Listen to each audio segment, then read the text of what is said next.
Hello ए सांगमाने जय जगन्नाथ। आज देखंतु सोमवार बहुत पागरे केमती कुहुड़ी होईची आ से कुहुड़ी रे मो बाहर जाईची मोर मॉर्निंग वॉक करया पई। जेहेतु मो एबे टिके ओबेस हो जाईची सेथे पई मते मॉर्निंग वॉक टा नेसेसरी पड़ीची। ता संगे रे देखिबे एबे मो संगे के जाईची, मो संगे मो दीदी भी जाईची मॉर्निंग वॉक करया पई। आमे किछि टाइम मॉर्निंग वॉक करी के ना फेरी के आसला परे टिके फ्रेश ही लगे। एबे देखंतु मो दीदी केमिति जाऊची, एत्ते कुहुड़ी जेमिति कि ठंडा ही हे जिवो। आउ किछि दिन पूर्वर पाग तो केमती थिला आपण माने जानिछंती। मु आ मो दीदी टिके फुल्ली हे गेलु।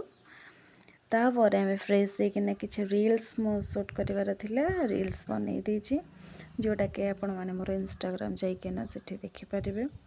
आज जेहेतु मंडे थिला मु सकाळ गाधे के टिके पादरे अलता लगे देछि जोटा कि आपण टिके नेग्लेक्ट भी करि परिबे। तापरे मु स्टार्ट कले मोर स्टडी करी कि किछि टाइम पर बाहरली मंदिर मुंड धोई पूरा गाधे सारथिली। मंदिर एबे बाहर जाई मंदिर आसी बसिची। तापरे टिके हल्का फुल्का चा